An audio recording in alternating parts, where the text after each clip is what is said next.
j'ai oublié, je voulais te demander ceci, cela. Il dit non, pasteur Martin. Il dit non, attends. Pourquoi tu es pressé? Mais reste quelque chose d'important à te dire. Finalement, il était en train de se. Ça n'allait plus. Vous comprenez? Donc, c'est ça, c'est ça les caractéristiques de la fausse sainteté. Les caractéristiques de la fausse sainteté. Un produit des hypocrites, des menteurs. Donc, les gens n'ont plus la crainte de Dieu.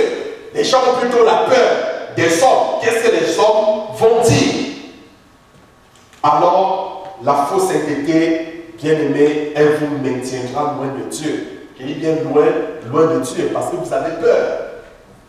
Vous seriez très loin de Dieu. Et la troisième caractéristique, bien-aimé, c'est la mort.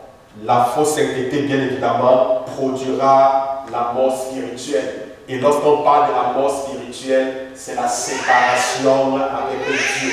Ça veut dire que tu ne pourras plus avoir une communion avec Dieu.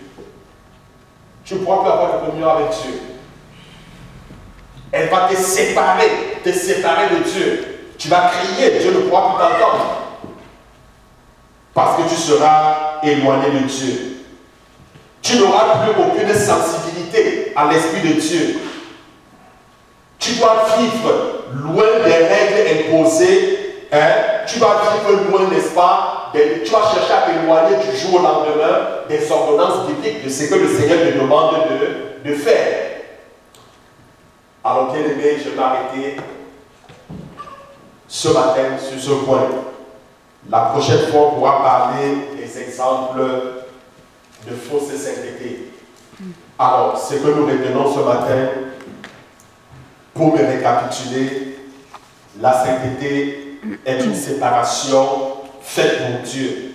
C'est être comme Dieu, dans son caractère, dans ses paroles, ses pensées, ses actions, sa conduite, tout en étant conforme à la nature de Dieu. En tant qu'enfant de Dieu, nous avons en nous la nature de notre Père. Tout comme les enfants du diable ont la nature du leur.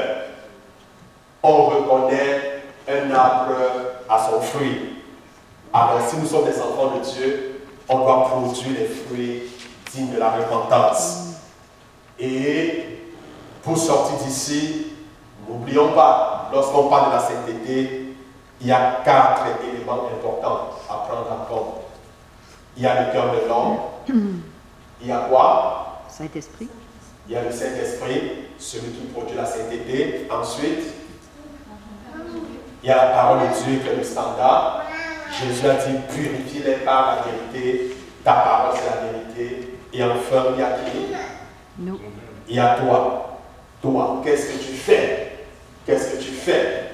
Nous avons vu ce que la sainteté produit en nous. Alors, bien aimé, la Bible dit, ne nous bornons pas à écouter la parole de Dieu, mais mettons-la en pratique. Alors, j'ose croire que à la sortie d'ici, tu mettras cette parole en pratique. Amen. Amen. Gloire à Dieu. Alors, je voudrais que tu baisses la tête tout simplement ce matin et que tu rendes grâce à Dieu pour la parole que tu as reçue.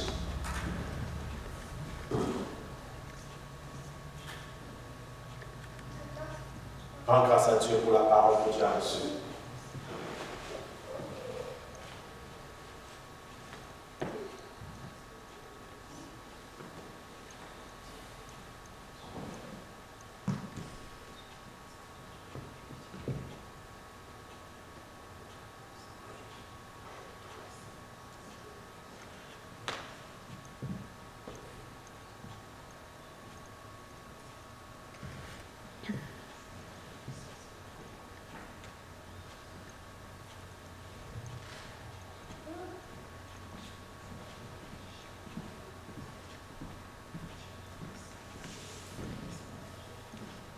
Au nom de Jésus.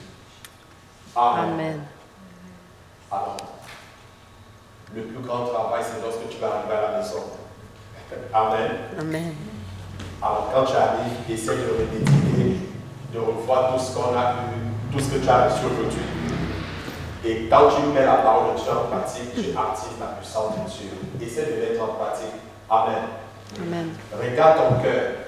Essaie de voir qu'est-ce qu'il y a dans ton cœur. Est-ce que tu as de l'amertume dans ton cœur?